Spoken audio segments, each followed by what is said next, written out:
Hello everyone and welcome once again to GameSpot of Thrones. I'm Lucy, joined by Timur Hussain. Hello. And Dave Jewett. Hello. Guys, can you believe that this is Season 6, Episode 10, the finale already? We're finally here, but at the same time, I didn't want it to end. Yeah. I was very sad when it ended, but I was also like, that was a good episode, man. Damn good episode. What's interesting to note is last week's episode, so Battle of the Bastards, is now the highest rated episode of a television show ever on IMDb. So even beating Ozymandias from Breaking Bad. And it's got like the perfect 10 out of 10. Well deserved. Yeah. How do we think this episode fared? It was pretty amazing. I mean, it's interesting to compare an episode that was so much intense action with an episode that was more intrigue and twists and plot points for the future. But I think they both do their specific jobs spectacularly. I think it gave us a lot of different things that we, on this show, and the audience really like. It had some deaths, it had some amazing sass. Yeah, and obviously a lot of revelations about characters and where they will fit in. Fan theories finally coming to a head. And also fan a lot theories of... nixed as well. Yeah, a lot of table wiping happening as well with cast members. So if you haven't seen last night's episode, go away, go watch it, then come back. Because we're gonna have Death of the Week, which is insane this week because there was so many to choose from. We're gonna have Sass of the Week, again, a lot to choose from. We're gonna be going in deep on the fan theories, both new and completely nixed ones. Yep. But seriously, what a season it's been. So come join us as we discuss Season 6, Episode 10, The Winds of Winter.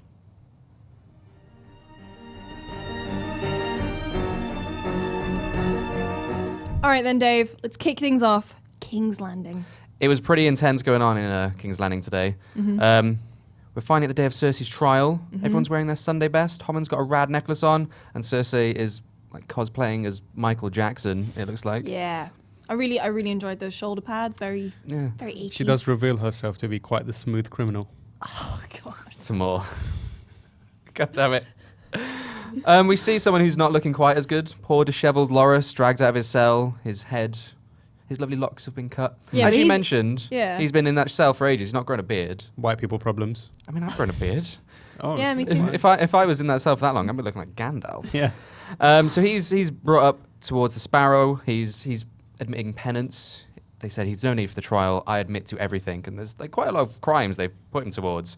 And the way that he's kind of asking for forgiveness is he's going to give up the Tyrell name, which effectively just dooms the Tyrell bloodline because he's the one they need to father and heir, right? Yeah. So gives up Tyrell, gives up all his houses, all of his honors, and he says, "Okay, I'll be one of your brother Sparrows." Kind of seems like the easy way out, right? I mean, you expect it to be easy, but then I mean, the other choice is death, right? Yeah. So True. It's like, I'd be happy to do all that stuff if it avoids me getting killed. well, we call it easy, and then we are given like a very uncomfortable scene where we see the symbol of the seven carved into his forehead.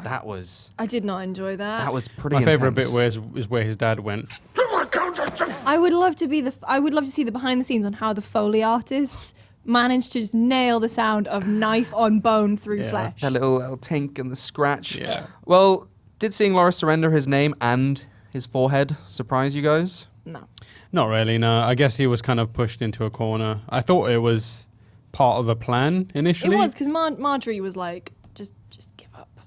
Yeah. You're not strong enough for this. See, the entire time I thought like Marjorie was up to scheming, like she's up to something, and it was kind of like hinted at when they met in the cell, and they were like, "Listen, we need to do this, and this, And the we'll note be as well, okay." right? And the note and stuff, but Well, I mean, she could have been, but maybe her plans just didn't come to fruition. Got snuffed.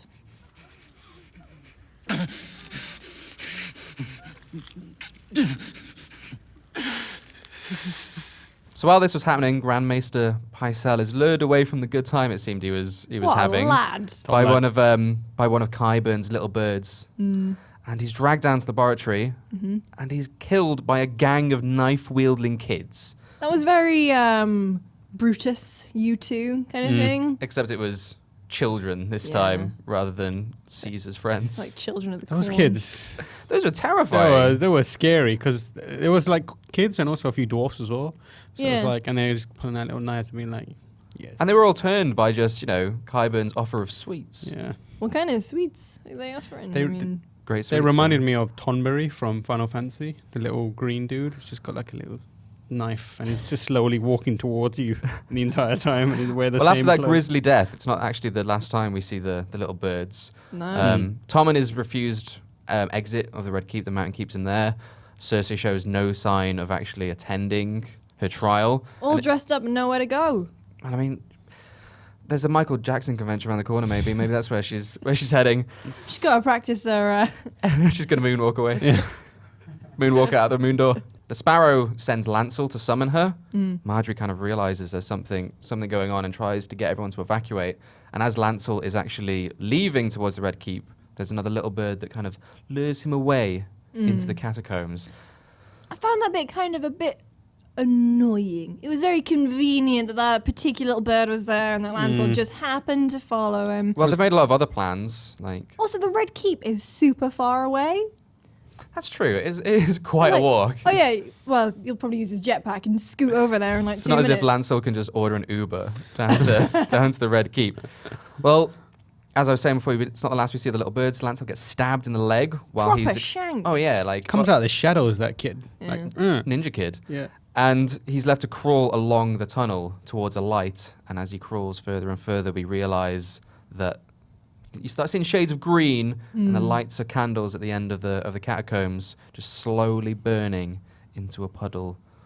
I think that bit did annoy me a little bit because it's like the classic Bond villain thing of like, oh, while you're talking, James Bond can, get out of whatever scrape he's found himself in. So Lancel, if he just shuffled a little faster, he could have technically put a He stop could have just to the whole rolled there, plan. really. Just Yeah. went, just Yeah. went Just Turn sideways to the and gone. side and then just rolled. And he got the real wildfire. close. He would just have to blow those candles out of the wildfire. Yeah. He might have saved Yeah. them. He got there and he had plenty of time because the candle was still kind of dripping, but he just kind of looked at it and went, wildfire in it. Might as well just leave Yeah. it. Well, as we alluded to, it did ignite, and there was a bloody giant explosion. The whole Sept of Baelor goes up, and we lose the Sept itself, the High Sparrow, Mace Tyrell, Queen Marjorie, Kevin Lannister, and many other, just random dudes. Pretty much the whole faith gets Yeah. Yeah, detonated. You'd assume a lot of their high society as well, right? Because they would have been. Oh, They would absolutely. have Yeah. converted. And even just the shockwave around it. Like we see a guy get destroyed by a giant bell.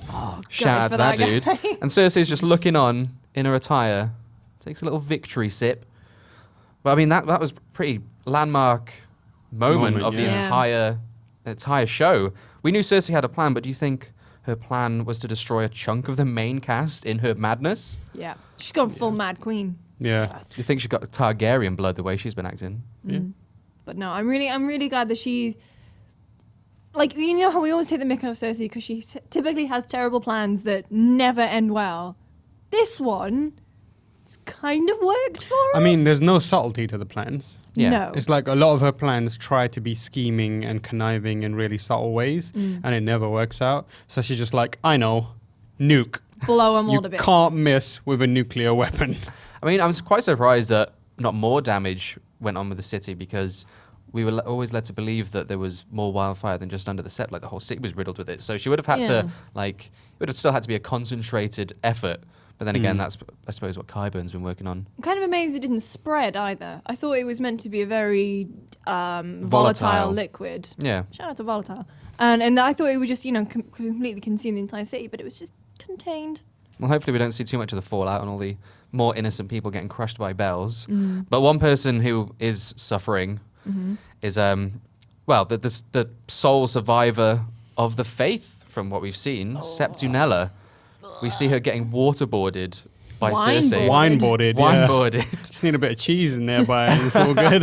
Just that's the high society kind of torture, and she is really made to suffer because obviously Unella was the one that kind of starved Cersei and isolated Cersei, and then marched Cersei through the streets, ringing her shame bell.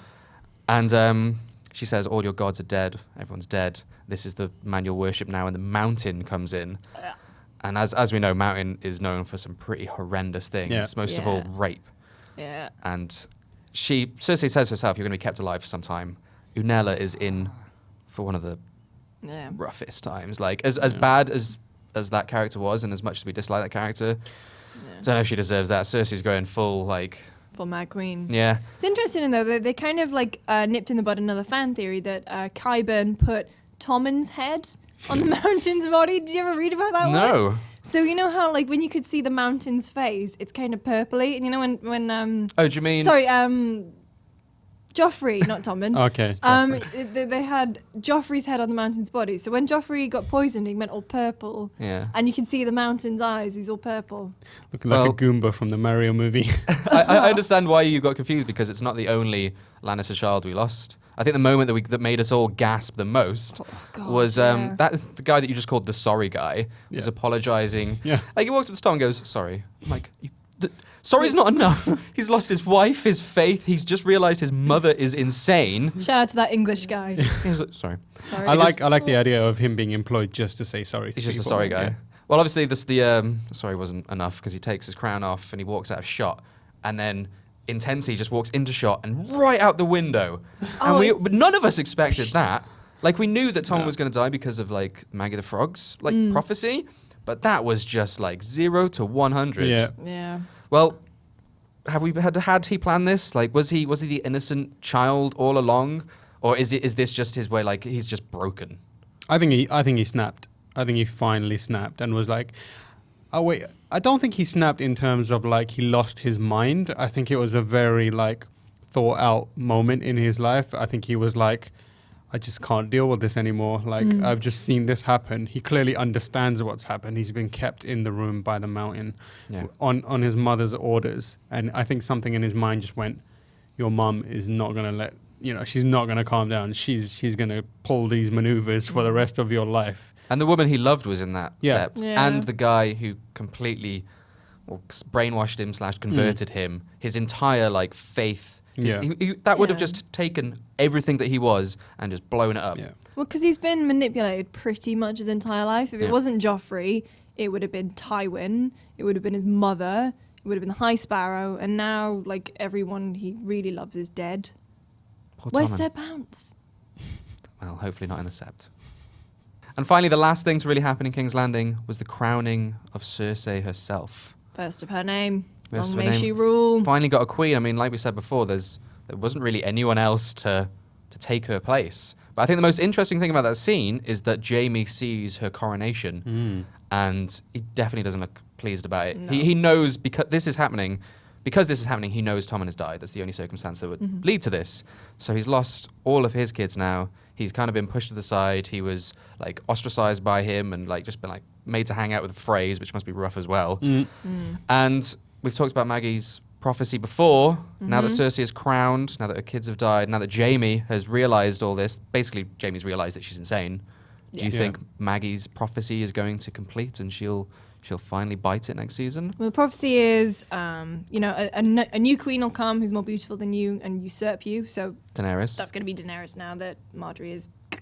Or you'll have 3 children with blonde hair. They'll all die. That's happened.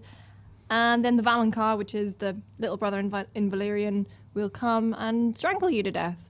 So I don't see Tyrion doing that anytime soon. I mean, he's on his way over, but I think, Jaime will. I think Jaime's going to snap. That'd be a good twist if it turned out to be Tyrion. Yeah, and I think they're foreshadowing kind of his change in his personality with stuff like, meeting old flames and kind of discussing his kind of battle tactics with Bronn and remembering what it was like to be free of kind of the Lannisters, just be out of there and living your life and just being a warrior on the road, being like cut off from the Kingslayer reputation. I think there's an element of him. Well, there's a kind of connection to Tommen in that way, I think, because Jaime put everything that he is into Cersei the same way that Tom put everything that he is into the Faith, and now they're both going to have lost it. Like, Jaime's faith in Cersei is going to be completely gone now. She's caused the death of her last child, and she's gone insane and blown up half the city.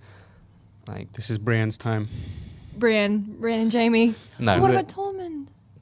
Can't kill Giant's Bay like that. We've already lost the sept, okay? We've already lost Marjorie. I Don't forgot kill about Giant's Bay. I'm sorry. I'm very sorry. I take that back. All right, Timur. Let's go to the twins. So this starts with old, creepy, horrible Walder Frey celebrating the alliance between the Freys and the Lannisters, and he uses that old phrase, the Lannisters and the Freys send their regards, which is cutting deep for us because it's obviously a callback to the Red Wedding. Nearby, Bronn and Jaime are having a meal. Yeah. While multiple ladies in the room are giving Jaime the sex eyes. The thing is about like the Freys is they don't have good-looking female offspring, right? Yeah, which is They're why all inbred, right? Yeah. Yeah, pretty much. Which is why the one that is kind of like focused on is a bit suspicious, and it's Yeah. even mentioned a little later on.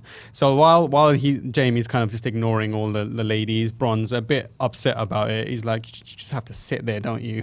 You don't even have to do anything, do you?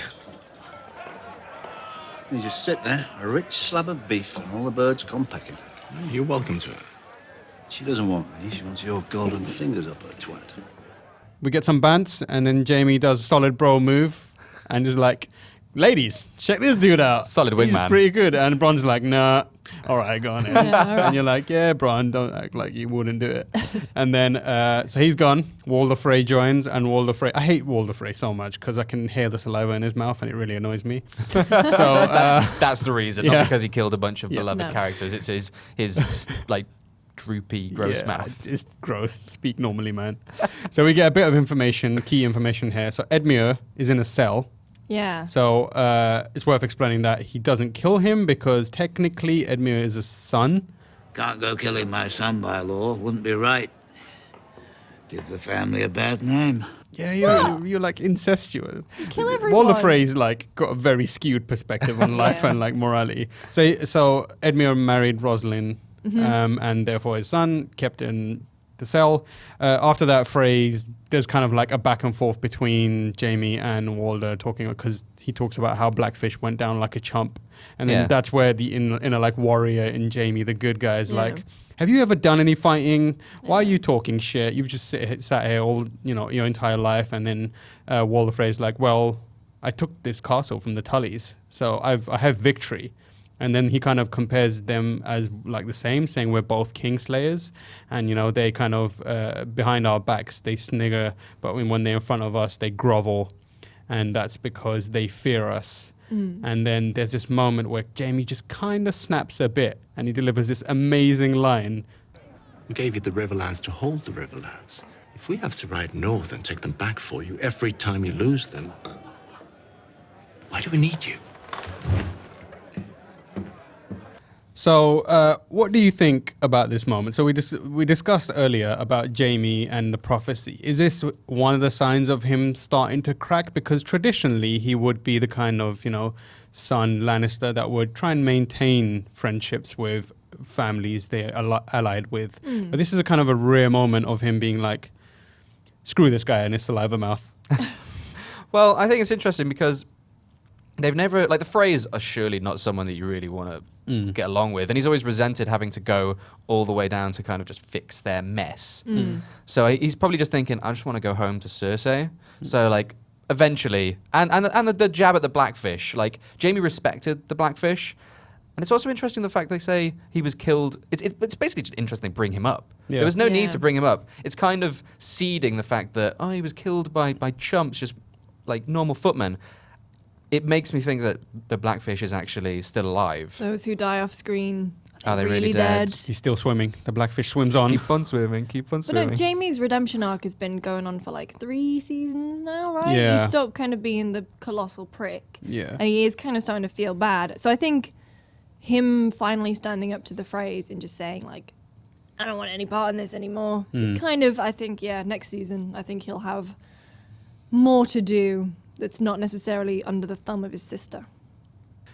So, continuing, later on, we see Walder Frey sitting in an empty room on his own, because obviously no one wants to hang out with him because he's a bit of an arsehole. Because everyone can hear the saliva in his Yeah, mouth. and he's eating pie. He's just eating pie on his own, that is sad. It makes me sad for him. Hey, I've eaten pie on my own before. Frey Bentos pie. No one's going to get that reference. No one's No, gonna it's get a it. Frey, really British. Frey Bentos is a brand of pie in the UK. Yeah. There you go. I fixed There your you joke go, for you. fixed it. Thanks. So the young lady who was giving Jamie the eyes earlier, The young hot lady. the young hot lady reappears, and he's like, "You're not one of my daughters, are you? Because you're a bit too hot." And then he hits her on the bum, and it's like, "You are a horrible man." So then he starts complaining about his sons being late. Yeah. And meanwhile, the young hot lady is serving him another slice of pie. Would you like more pie, sir? And he's complaining about his sons not being there, and she goes, "But they are here." And he's like, "What are you talking about, you crazy old lady?" Hot I thought lady. that was the moment, like, we were like, is Walder Frey insane? That's yeah, what that's I what I was thought thinking. she was going for. I thought she was going to be like, "Everyone's here."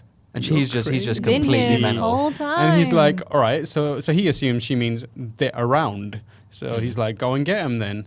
And then she's like, no, they're here right now. And he's like, what's going on? And then she points at the pie. And it gets a bit weird there. It's a bit what like is it when he Shakespearean. lifts up the crust? Lifts like up the a crust. finger in there. It looks like a thumb. Yeah, it's a thumb. I don't know how he recognized his son from a thumb. Well, there's like Thumbprint. thumb Yeah. is gross regardless. Yeah. Yeah. So either way, like he realizes, oh shit, I'm eating my children. And then the young hot lady reaches for her face, Yeah. pulls it off. Oh, and who is it? God. Guess who's back? My name is Arya Stark. I want you to know that. Jetpacked over. Arya Stark and a fast travel. Yep. I mean, he was on her list, so Yeah. that's one he Yep. checked off. That's brutal, though. Like, she killed his sons, minced them, fed them to Yeah. him. That's That's heavy. And she does it. She does it in the ultimate badass way because she delivers an amazing line right at the end. The last thing you're ever going to see is a Stark smiling down at you as you die. So my question there is, what state does this leave the Freys in? Because obviously it seems like they're all gone. We have one technically a Frey left, but he's in a cell, Edmure. Well, he's not technically a Frey, but he's in the line of succession to inherit the Freys because he's married into Right. that bloodline. Yeah. But talking about the Blackfish before, as it is now, I don't know how many people know that Edmure's in a cell. Either he's just gonna be forgotten about, rattling his tin cup against the bars, or what I think might happen is the Blackfish is actually still alive, might even know what Arya's doing, and now that because they lost their keep with no men lost, that was the deal, right? So he's Yeah. still got his men. So I mean, could he just if he's still alive, it's a big if, but could he just saunter in and be like, "Sup guys, I'm back."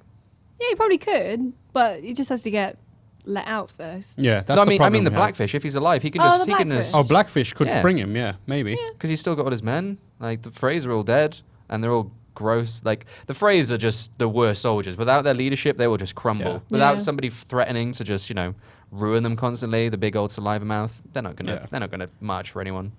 It's also worth pointing out that we're finally getting some sweet payback for Stark fans. Oh, yeah. They all died in a very ironic way, which you explained for us. Yeah, so at the Red Wedding, there was 3 ways that they died. So Rob got shot by crossbows. His wife, Talia, got stabbed in the gut. And Catelyn got her throat slit. So Tywin Lannister, shot by a crossbow. Admittedly, he was on the toilet. at the Yeah. time. And it's by his own son, but Still counts. still Still counts. counts. Still counts.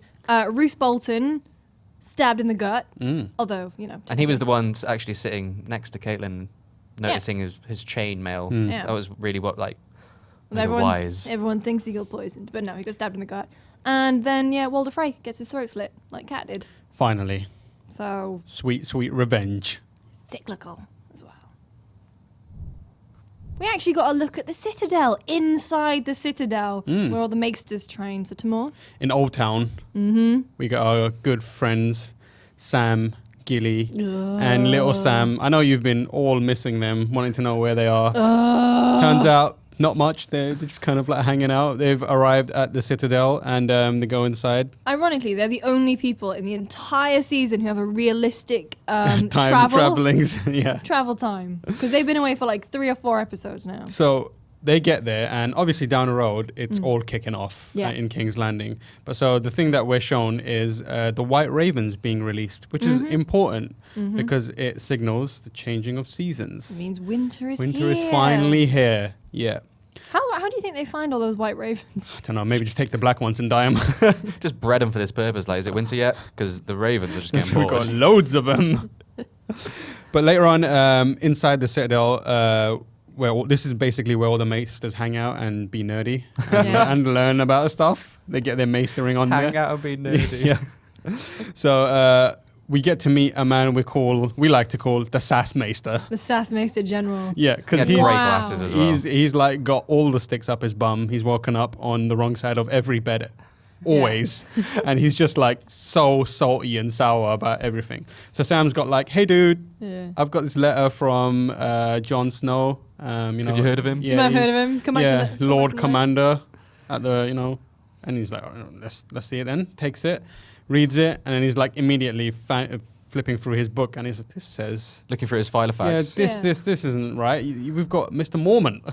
You're not Mr. Mormon. You know who he reminds me of? You know in Futurama, the bureaucrats? Oh, yeah. He's basically that, distilled into one man. So he's like, no, we've got different people named here as leading the what are they called again? Crows. Oh, yeah, the Night's Watch. Night's Watch, yeah. He's like, we have J.O. Moment. Yeah, J.O. Moment. And he's then- like, oh, no, yeah. he Needs to died. update your database, man. Yeah. Why were we not informed? And he's A like, little bit busy. because you also died. So everyone's pretty much dead, which is why I'm here. And he's like, this is highly irregular, which is an amazing line. And then it basically says, all right, while we figure this stuff out, you can use our library.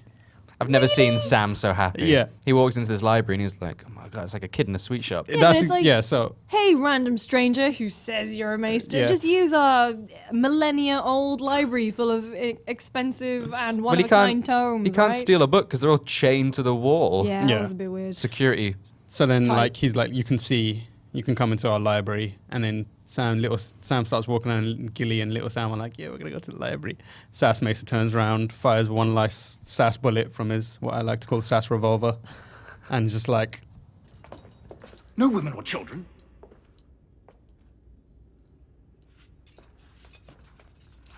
so, was this important? Did we really need to see any of this? Like, No. could we have just, like, returned to Sam next season and been like, oh, he's being a nerd? I could have happily not seen this and just like next season, John gets a raven from Sam that says, Dear John, at Old Town Citadel, Hashtag Maester. in the library, it's real cool. Wish you were here. Peace. I think the one interesting part that could happen is maybe like Qyburn starts to mess with like what's going on with the maesters, because obviously he used to be a maester. We don't really know what his role is yet. People have said that she might be Hand of the Queen, but he might want to like, shove his nose in with the maesters going on Yeah, again. maybe. And maybe if Sam's hanging out, like that might be a Yeah, that connection could be there. interesting. But I mean that's a pretty long shot. Or It's- Sam cures Jorah. Oh, no. That'd be great. Oh no! Sweet But it's like we Jorah. said earlier, right? It was probably put in there to kind of alleviate some of the Yeah. intensity, and kind of like I'm okay with it because we got to meet the Sass Maester, which is like character of the highly entire regular. series. This is irregular. Okay, now Winterfell. A lot happened in Winterfell. It was kind of spread out over the whole episode, kicking off with that incredible confrontation scenes. We had Davos, Melisandre, and Jon, and shout out to Liam Cunningham for just the yelling. Yeah. Excellent job. He came in and he was clearly already cracking. Yeah, Like it's and like someone punched him in the nads outside and went go. That's how he. smacked him on the arse and just That's get how it. he prepares the scene. Just do it. Just do it. Just do it. Do it And now. then right at the set. He had My the- child. He had the tears in his eyes and he was yelling, and I That was just the onions. yeah. Just putting them against his eyes. Oh, the Onion Knight comes to fruition. But no, I thought that was a great scene, and he like really laid into Mel. I was wrong. You were wrong. How many died because you were wrong? But like he raises loads of good questions, like how many people died because of you, or your lord told you to do it. Like how can we trust you going forward? And she does like offer a really good counter thing. She was like, well, John wouldn't be here if the old Lord didn't say so. So he can't be right all the time. It's true. Then she gets, kicked out the door. Yeah, John sends her down south. So I'm interested to see who she'll meet along the way. So she's Yeah. going to have to go through the Riverlands. And we know that the last time she saw Arya, she was like, I'm going to see you again. Yeah. So do Well- we think that... I'm kind of thinking she might bump into the Brotherhood without banners. Oh, and she's the one who sacrifices herself for Lady Stoneheart. That's my thinking. That's Interesting. good. 'Cause I'm basically in just holding on to Lady Stoneheart after Yeah. this season. I was so disappointed that she wasn't in this episode. But no, that's good because Beric Dondarrion's the one who gives up his life for Kat. I think that's quite good because she's got nothing to live for anymore. Nothing else to do. She's helped out one Stark. It's Maybe a- this is how she kind of makes herself feel good again. Maybe she's not all bad. Maybe I can help out I someone think else. that would require her to kind of fully renew her faith in the Lord of Light. It's been waning over the last few episodes. And Kat's been dead for a long time. She all bones and growth. I have a feeling like I'd like that to happen, but I get the feeling like she's gonna spend a lot of the next season kind of straying from the Lord of Light's light, shall we say, and like that might be a big ask for someone who's kind of like not totally feeling it right now to just Yeah. kill herself. Be interesting. I think her and Arya will get together at some point. I mean, they've already said they're like, oh, I'll see you again. So that would be kind of nice. As a good team. Good team. But we also see in Winterfell, we've got Jon and Sansa kind of agreeing to sort of be more of a united front. What I thought was a bit dodgy about this scene is that they address the fact that Sansa didn't tell Jon about the Knights of the Vale, and instead of getting any kind of answer, you just get Sansa going, I'm sorry I didn't tell you about the Knights of the Vale. Good, great. Okay, so why the hell do you do it? That was really weird. But then, we get the confirmation from the Citadel. Jon, a raven came from the Citadel. A white raven. Winter is here. And Sansa spends a little bit of time in the God's Wood, and we always call Jorah Mormont Captain Friendzone. If he is the captain, then I'm afraid Littlefinger at this point is like Admiral of the fleet. Like President. Yeah, but he's really bitter about it, which makes him the most dangerous person in that entire he's universe. Already so dangerous. Yeah. So he's like, he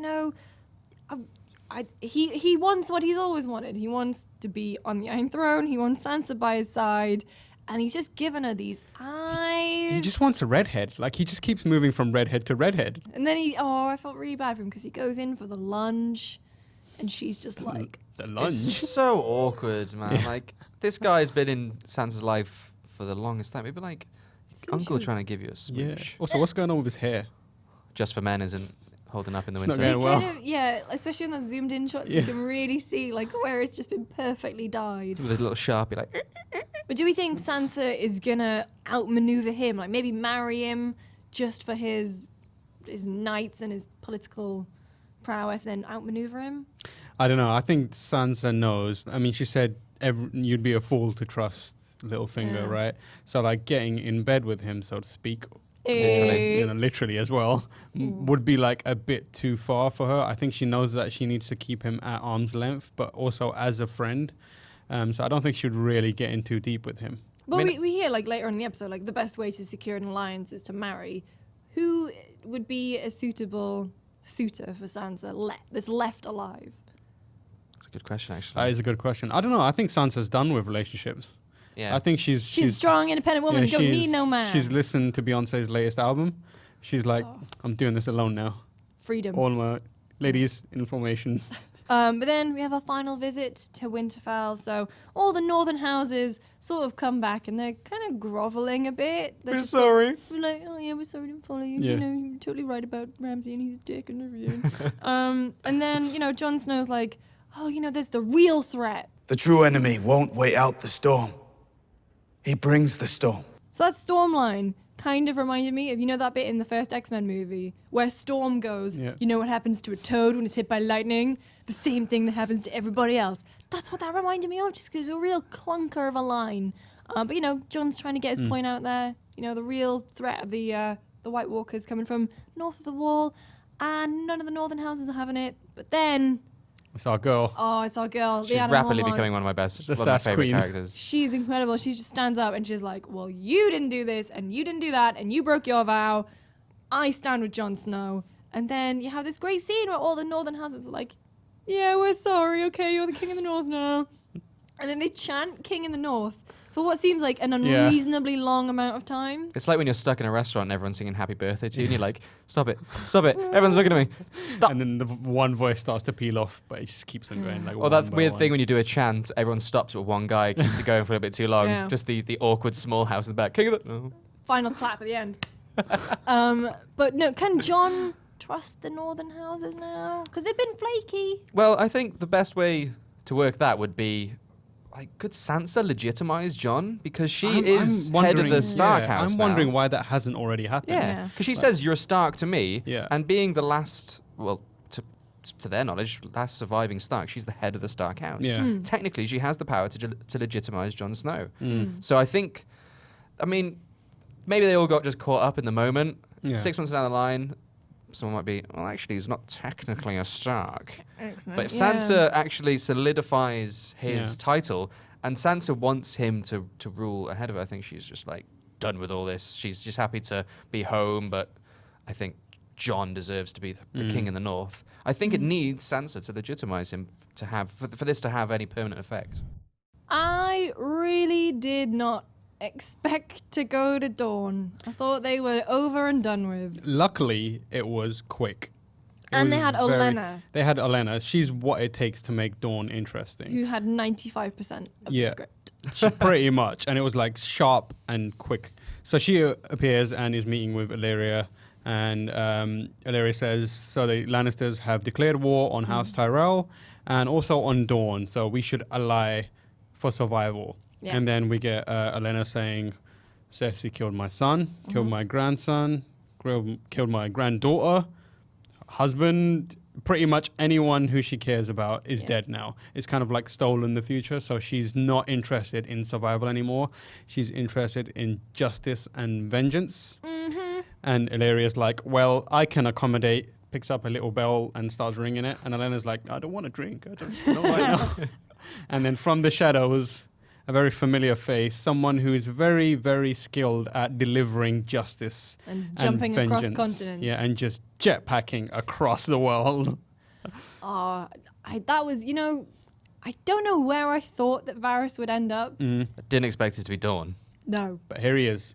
So, we're clearly getting more sand snakes next season. How do you feel about that? I know you guys are huge fans of the sand snakes. You've got a sand snake poster in your room, right? I've got a sand snake tattoo on my back. On your back, okay. Yeah, it goes really right good. into your butt. Yeah, that's the tail.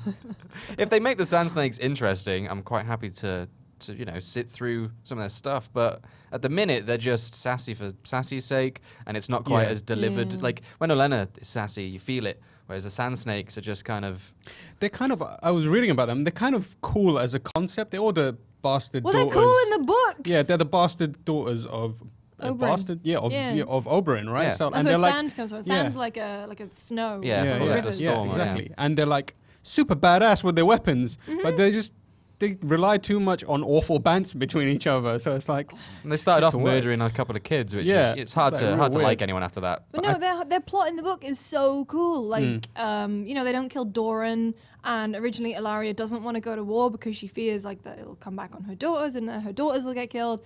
And then Doran secretly is like, oh, BT dubs, I've been a Targaryen loyalist all this time, and I've just been biding my time, and now we're gonna go and just mess shit up. I think the next season is going to be the redemption of the Sand Snakes. The only way they got redeemed in this scene is because they didn't talk. They did it. They finally did it. The thing that you mention every episode has finally happened. episode. Lucy was actually squeaking during this. Yeah. You were squeaking before it happened. Yeah, every like, there were, time, like, there were every a time few you saw a false door, starts. Yeah. every time like you saw like sand at one point, you're like, is it? No. Any sort of tower-like object. She was, No, when I saw the when Sansa and Littlefinger in the weirwood Yeah. next to the tree, I was like, oh my god, is it Bran? And then First time you've been excited about seeing possibly Bran.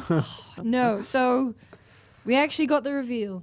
They didn't blue balls us again. We actually got the reveal. And I'm kind of glad. So they didn't bother to they could have lingered on it and just made us suffer for so long. And I'm kind of glad that they didn't do that and they just sort of got to what people wanted to see, which is a bit fan servicey, but I genuinely liked it. So we finally get that Jon is, the Lyanna's baby. Yes. And Yes. they did do the shitty whisper, but you can't hear. But the only thing you can really catch is say when she goes, don't, because Robert will kill him. Yeah. He says his name is, and people are assuming that she was saying his name is Jon Targaryen. Yeah. Yeah.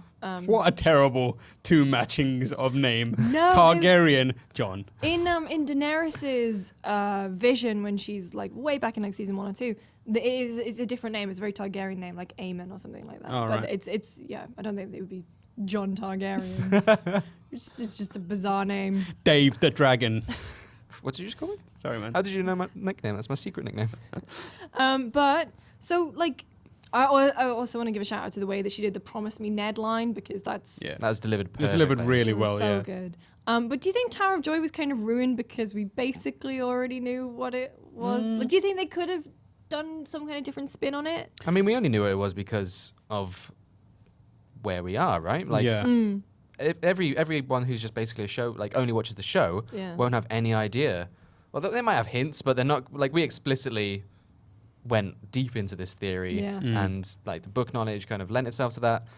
people who just watching the show, I think, are going to enjoy it a lot more. That being said, we didn't know, but we had high hopes and we were pretty sure it was going to happen. The way it was delivered was still pretty damn satisfying. Yeah. And it's an indication of the fact that they're going to deal with this now. This is going to become a thing. And because Jon Snow has kind of been this kind of wayward warrior, just kind of playing in and out of allegiances and doing what he wants. But now we know that he's grounded, he has a place in the world, and he's really, really important, it turns out, not just a bastard. And obviously that's what all we want to see, right? We want to see Jon Snow. He's everyone's favorite character, pretty much. We want to see him get what he deserves. We want to see him be the dude. And I want to see him on a dragon. Yeah, we'll see him on a dragon, sitting on a throne. Also, shout out to the incredible casting of the world's most serious-looking baby. Yeah. Been in the world 10 minutes. Already serious. Already weary. I was half expecting the baby to have like long black locks. I was as well. I was thought like, really? just That's take a wig on it. He had the Jon Snow squint as well, like. I was like, yeah, You know, like Is that a White baby. Walker over there? Yeah. You know, like the end of Zoolander, how they have Zoolander's baby and they superimpose the... I sort of half expected that. I don't know why. But there are implications. There's always more to read into this scene. So you know how Ned's defeated Arthur Dayne outside and he's taken his sword, which is Dorne, and it's supposedly made from a fallen star. And there's also a fan theory that Jon is Azor Ahai, this legendary warrior reborn. And the prophecy says, born amidst salt and smoke beneath a bleeding star. And that sword was placed at the foot of the bed. Where it was all blood bloody. everywhere. Here's Jon Azor Ahai. Told you, he's the dude. He's the man. I mean, he has been reborn as well, so Yeah. It's all signs pointing to Jon. everything's leading to that path that he's going to be the one to take on the Night King.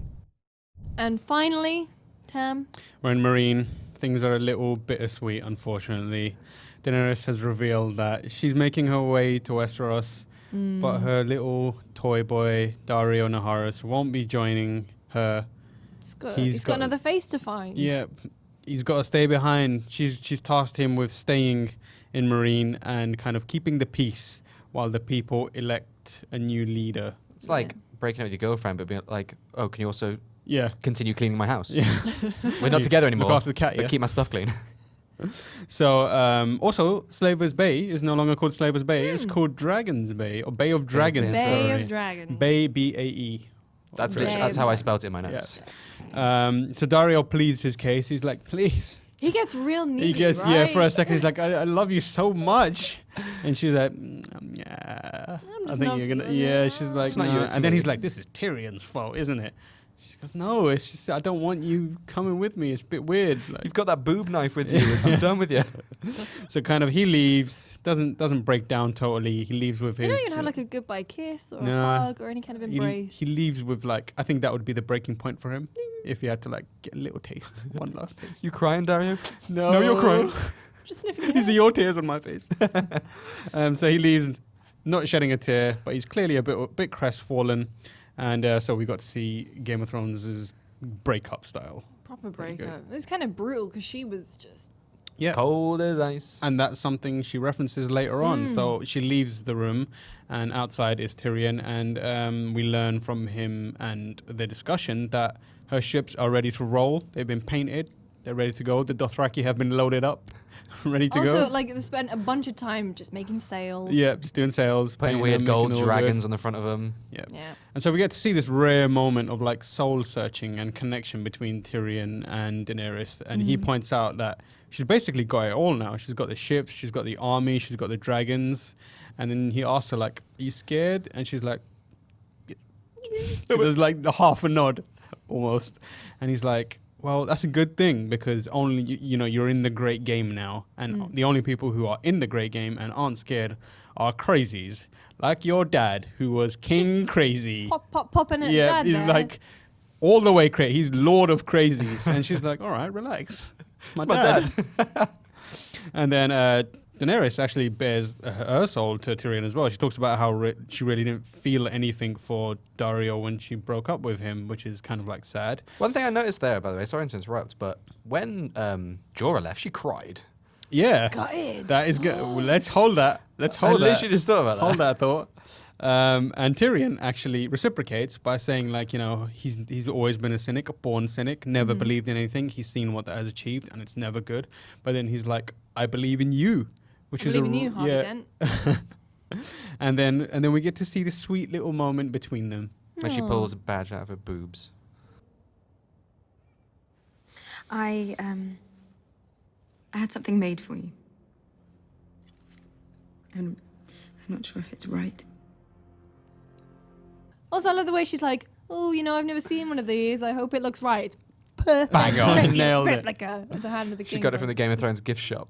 So my question here is this the return of Captain Friendzone? I want them to lead as two kings. Yes. Steph, I hope he's it's coming return. back, right? Because like you said, she cried when he left. I order you to find a cure. Yeah. And he's like, all right. Much to the dismay of Lucy, because you always did not like Captain Friendzone. I liked him when he was in the Resident Evil movie. I like him as an actor, but I just do not like the character. He's an important person for all the people in the friend zone out there. Like, we want to see his redemption. I know. We want to see his grayscale get cured. So final moments of Marine. We finally get to see Daenerys making some moves. She's got her ships.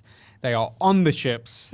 They are going to where they need to be finally. I kind of wish that they would cut to some of the Dothraki just like freaking out. And being like Throwing up, getting, like, I wanted to really see like seasick. Dothraki still on their horses, but on the ships at the same time. Like, this is the only way we can make it work. Yeah. But they're actually like moving stuff around and getting to work. They've adapted to sea They're, life. they're very easily. okay. Yeah, Yeah. the horses look fine as well. Yeah, the They horses didn't are look chilling, stressed. and there's dragons flying above, like skimming the water, being cool and Do stuff. the dragons have their own ships when they like need to land? Like a dragon barge. Yeah, Yeah, dragon just barge. like a trailer. Like you see those horse trailers on the motorway. Just one of those for dragons behind an Like they ship. refuel each other, like dragons. Like, You pulling take up next over. to I each need to sit other. down. What we should know is because in that final shot you get Varys, and we were sat And there we were like, going, what? How the hell did he get there? Like, Yeah. I don't want to use the word jetpack, but jetpack. But Teleport. no, we can see if you look closely, there's Targaryen ships, there's Greyjoy ships, there's also Tyrell and ships Yep. from Dorne. I mean, he's still moving pretty quickly. So it would be like they came over and met them and then came back, Yeah. or they met them halfway. Something like Still not great. Varys just texts Daenerys and be like, "Pick me up on the way, please. LOL. Got ships. Get me." Yeah, Bare ships, bro. Send. it's a bit strange. Although I guess timekeeping has not been this No, season's it's fine. best. It's fine. But it was a good. I do sort of wish that they hadn't ended on just that shot. I wish they'd had a shot of the White Walkers as well, to sort of balance. Ice and fire. Yeah, the ice and fire. Other than that, time now as usual for Death of the Week, and it's going to be bloody difficult given that half the cast died. Well, at least there were some deaths to pick from this week. We've had deaths of the week that we had to Substitute shoo away in. for hats. At least That there was were a good some. week. I did like Hat that. of the week was great. But okay, so basically half the cast. Where do we start there? So basically the Sept of Baelor. So you had Loras, Lancel, Marjorie, R.I.P. I miss her. Oh my God, Marjorie. I don't want to watch the show anymore. What was I sort of loved a little hint of how deep she was in the game with the High Sparrows, that she was completely covered up. Like she was wearing a full smock. Like not like none that of one that bit. high garden It was fashion. not Kevin. Kevin! Nobody cares about Kevin! Kevin. Where's Kevin? Everyone Never just remembered mind. Kevin. He's left him Sorry, at home. Kevin. R.I.P. High Sparrow, because also he got more of an on-screen. Yeah, Yeah, I it's think like- it was that like there was also like a lingering shot on him and you could see his brain figuring out that he'd screwed up. And it was like, I'm gonna die now.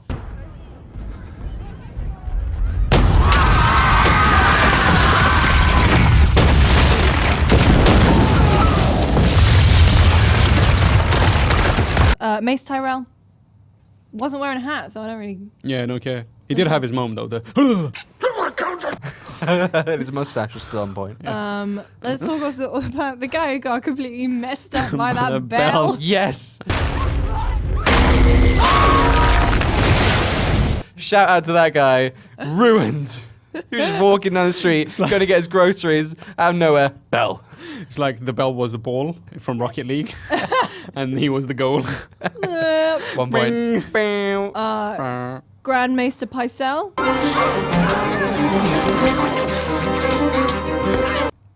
Rip. You know, the worst bit about that is that poor whore will Never get paid. Never get paid. You got my money? Later. Go away. She's still there, like, Where is he gone? Is he need coming my back? dollar bills. Lancel, I already mentioned, but you know, good crawling, buddy. You almost saved the lives of Try thousands rolling of people. next time. Walder Frey Walder Frey. ate his kids, then got his throat slit. My name is Arya Stark. I want you to know that. The last thing you're ever going to see is a Stark smiling down at you as you die.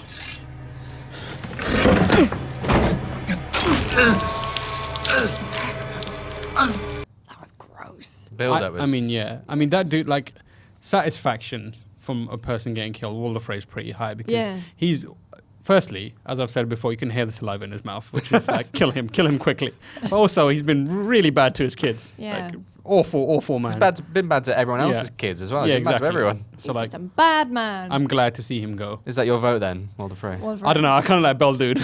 I mean, Bell Dude is my vote just because, like, it was this like amazing, like heartbreaking moment we all just went through, seeing these beloved characters die, and then as soon as Bell Dude Trick got shot. hit, we were like, oh damn! We all just started laughing and we were like, I don't know what to feel right It looked now. like some physics have messed up in Skyrim or something, and just like this guy just got. It was like something you see in the Looney Tunes. That's like, I'm pretty sure that's how Wile E. Coyote died at one point, just been hit by a big bell going down the street. Acme Anvil. And then of course Tommen. I think his is the most tragic. Definitely the It's just one the, that the way that the camera was still focused on the window, and you can hear him put his Yeah. crown down because it's expensive. You know, he's still an innocent boy. He's like, it's Yeah. an expensive crown. I don't want to ruin it. And also, there's that brief pause when he's on the windowsill, and it was enough time for people to go, "Will he?" Like I was thinking, Yeah. "Will he do it?" I didn't and think as, that at all, As though. I finished that thing, he was like, "Yeah, I'm out."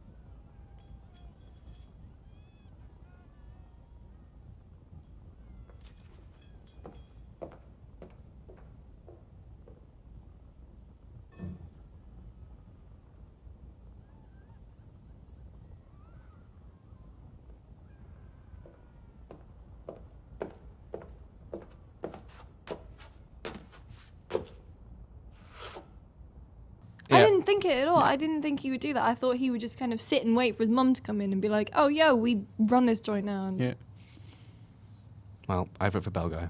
Bell guy all the way. Lucy, Tommen. Bell guy Bell guy. wins. heartbreak, hilarious Bell Guy. Yes.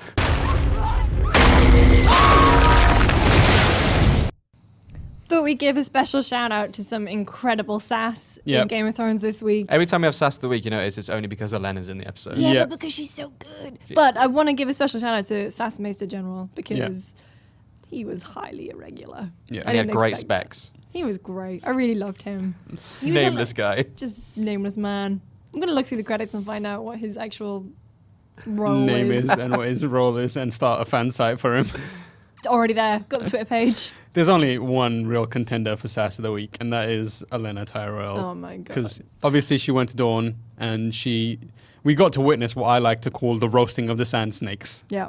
which was just incredible. And I want to take a moment to kind of dissect this play by play. I'll do it quick. All right. But like she starts off by reminding everyone that she has the right to be sassy and dunk on them. But she's like, last time the Tyrells were here, they were assassinated by 100 red scorpions. Assassinate. Assassinated. So she's like, I can say whatever I want now because you lot screwed up last time. And then when they're like, oh, you don't have anything to fear, he's like, didn't you kill Prince Dorian? And they're like, oh shit. Who's Doran? Dorian. Dorian Gray. John Dorian. That's all I care about. Scrubs is all I care about. The third time we talked about Scrubs today. Yeah. So she's like, you killed Prince Doran. And then one of the sand snakes pipes up and is like, you know, we invited you here because, you know, you need us and we need you. And at that point, you can literally see the sass activate. Like, watch it. And it's like the neck movement. It's like, you know, the velociraptors in Jurassic Park when they hear a sound and they're like, Yeah. it's that. It reminds was me of the literally scene in that. Austin Powers Yes! where like he was like, "Hup." Is it? Is it? So then she just starts spitting hot fire. And she's like, she purposefully calls Obara Barbara, Barbs. which is brutal. It's like not even like mildly exotic. It's like, Barbara. Is that your name? Barbara? Shut the hell up. And then she describes her as an angry little boy, True. which is, again, brutal.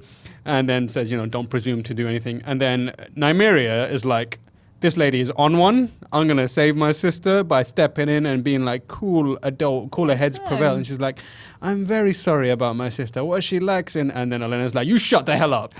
And before she can even respond, she's moved over to the other sister who's doing nothing, just sitting there like, all right, what's going on here? And it's like, yeah, you shut up as well. And she's like, oh my God. My time to talk. So, and then there's like, it's so brutal that the next few seconds is like spent. There's a couple of seconds where they're clearly just thinking about why they exist, which is pretty much what we do every time they like come a on small screen. piece of poop. Like, Well done, Olenna. Olenna nailed it. I don't know. You can't mention Sass the Week without talking about Lady Mormont, though. Oh. I mean, she was in a She room. dunked on everyone. She was in a room of lords, and she basically went like through all these armor-clad men who like house these noble houses, and she went, "You screwed up. You screwed up. You screwed up." And do you know when you get insulted by a kid, like kids are brutally honest, you know they mean it. Yeah. Like if a toddler walks up to you and goes, "You smell, man," like you know it's true.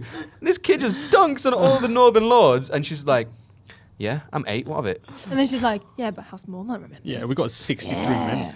Did you see the shield that Jon used to beat him up? Like, that was our shield. We contributed, damn it. We're the best. I don't know, you might That was pick pretty Olenna, good, That but was like, pretty good stuff. Olenna, man. I vote for Lady Mormont. Olenna, She's all day long. got a whole life ahead of her. Think if she's this sassy now, think about her in 28 years. Olenna's just activated vengeance mode. Imagine the sass levels right now. I'm hoping she gets like action movie heroes one-liners after she like kills Cersei or something. Oh, like the White Walkers come down. I still see. So that was it.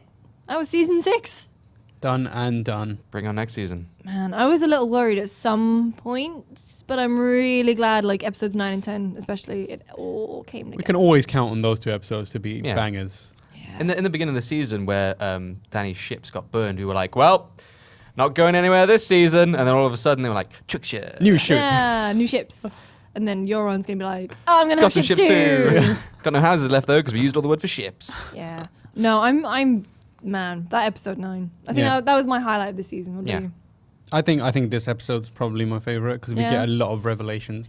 I'm just glad to see Jon Snow like getting, people. There was a lot of love for Jon Snow this episode because we had all the houses kind of being like, you are the king in the north, and then we have the revelation that he's a Targaryen and super important, kind of like world-changing implications here. So it's like finally he's not just a nice piece of ass anymore. He's getting his due. I'm excited. I don't think I could pick between 9 and 10 to be honest. I feel like I need to take them as one entity. 9 gave us the badass battle and the action we've all been craving, but 10 gave us all like the intrigue and plot twists and revelations. They're both equally amazing in different ways. I couldn't.